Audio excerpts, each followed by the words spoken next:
Now on Good Morning El Paso, a hiker calls for help from the Franklins overnight. It's what he did next that rescuers are urging other hikers to avoid doing, especially this time of year.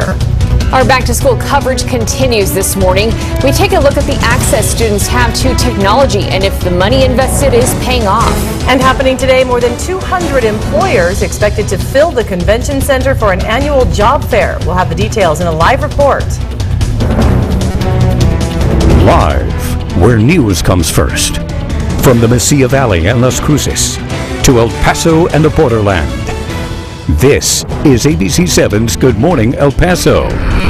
Rise and shine. A very good morning to El Paso, Las Cruces, and Juarez. I'm Stephanie Valle. I'm Floren. Good morning, everyone. Welcome back to Good Morning El Paso for our 6 o'clock hour. We have lots to get to today. Yes, we sure do, especially because we're still under a first alert, Nicole. That's right. We are under that first alert. We still have scattered showers and thunderstorms in the forecast for this afternoon and this evening, and we even have a chance for showers in the forecast for Wednesday. But currently it is dry out there right now. Our Doppler radar system not showing us much activity, but this afternoon, some of the issues that we may run into: heavy rain, which could cause flooding in some spots, and if storms become severe, we could also see dangerously strong winds. Just keep that in mind. But it's dry out there right now in El Paso. We did have some heavy storms move through the area overnight for East El Paso, Northeast El Paso as well, but not looking too bad for us currently. Our temperatures at the El Paso airport, we're currently sitting at 69 degrees, but coming up at 6:07 with your weather and traffic on the 7s, we'll take a look at the ABC7 WeatherNet sites. We'll have a look at your bus stop forecast, and we'll also check on Doppler radar. That's coming up.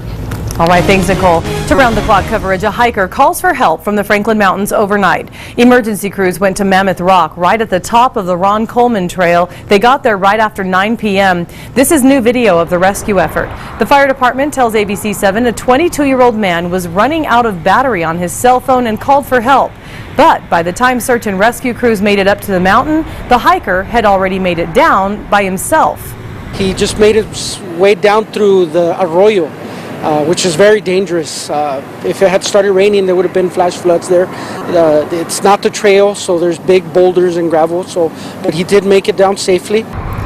The man was not injured. The search and rescue teams made it down the mountain about an hour later, but they say if you do call 911, you need to stay put so that they can find you.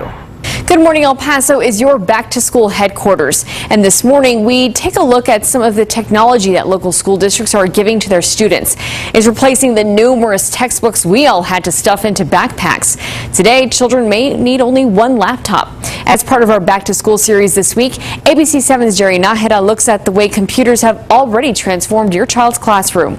You can actually go ahead. The purpose of a laptop is to support the idea of active learning.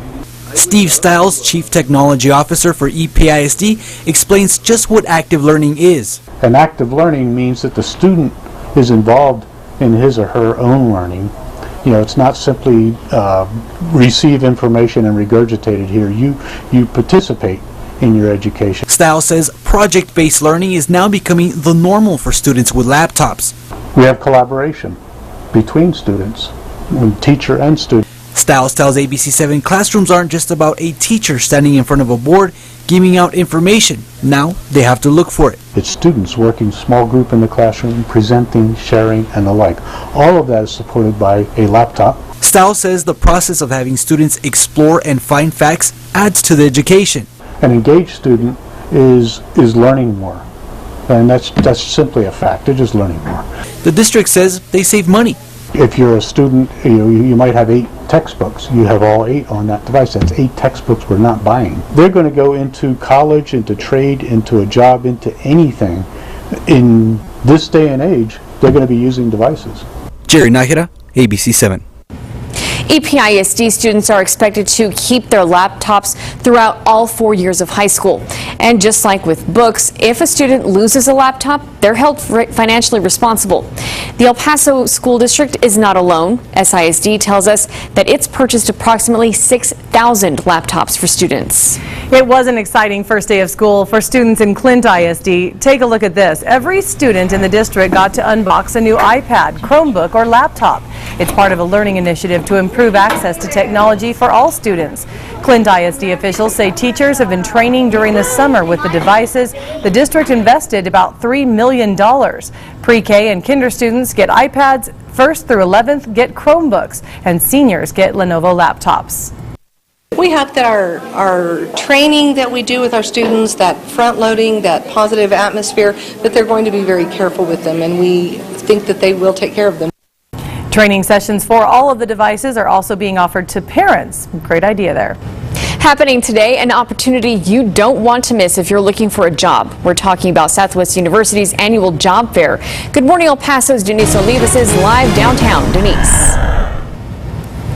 Good morning, Stephanie. Well, we've made it inside into the convention center. As you can see, though, it's still empty and it's still a little quiet. That's just because the doors don't open until 8 this morning. So in about 2 hours, we actually already spotted a man who's standing outside, the first one in line, and he is ready to hand out those resumes and hopefully walk out with a job this morning. And of course, this will be where dozens of companies will be looking for new employees. We have all types of industry. We have Union Pacific, UMC, Sam's, Costco, so there is a little bit of everything for everybody. And ABC7 was also here yesterday as employers were setting up inside here in the convention center. Organizers say about 200 companies and organizations were on hand last year, and this year more than 200 are expected. The companies attending also support transitioning soldiers who are getting ready to enter the workforce.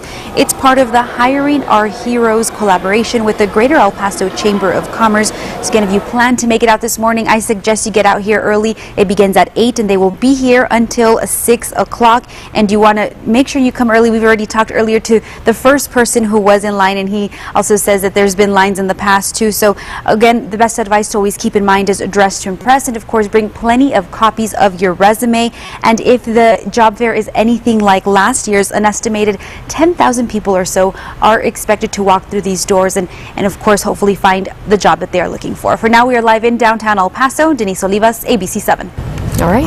And now at 6:07, let's check in with weather and traffic on the 7s. And a lot of people need to know if they need that umbrella today, Nicole. Absolutely, Stephanie. Hillary, we're under that ABC7 first alert for the possible flooding that we could see in some locations this afternoon. Here's a look at your bus stop forecast. It's actually a pretty nice start to the school day, mostly cloudy skies with current temperatures sitting in the 70s. Our ABC7 weather net site showing temperatures in East El Paso at Montwood High School 72, Loma Terrace 71, and Fabens current temperatures at 70 degrees. Doppler radar showing us it's dry in El Paso, Las Cruces. Rain chances look much better for us this afternoon and tonight. 70 degrees at the El Paso Airport, 65 Las Cruces. We're at 62 TRC, and we're in the 50s out in Silver City. It is a little cooler. And coming up in your full forecast, again, that first alert continues. We'll take a look at the latest future track computer model and talk about which locations will see most of the rainfall this afternoon. That's coming up, Mauricio. Hey, Nicole, good morning. Well, traffic flowing well for the most part right now in El Paso, but there are a couple of problem areas. 28 miles per hour is what we're looking at on Montana heading eastbound past Loop 375, and then you can see Loop 375 heading south near Montana. 29 miles per hour is what we're looking at. It's a little bit busier over there in that area. Now in Las Cruces, things are flowing well right now. 66 miles per hour on I-10 heading west, 74 if you're heading east towards El Paso, 62 is what we're looking at right now on I-25. Now there is a closure coming up for Highway 70 at 8:25 in the morning. Mile marker 172 between mile marker 200 will be closed. Again, scheduled to open up at 9:25. So an hour closure is what we're looking at if you are heading eastbound on Highway 70. Now coming up at 6:17 for your weather and traffic on the 7s, I'll have a look at your west side drive times plus a look at all those closures that we're dealing with. Okay, thank you, Mauricio. And keep it here for much more to come on Good Morning El Paso today. Including the man shot and killed by officers in Las Cruces has been identified. We take a closer look at what happened with cell phone video recorded by a witness. And more details coming out about the SWAT situation on the east side that happened over the weekend. What police say the suspect threw at them as they tried to arrest him. It's 6:09 and this is ABC7, where news comes first.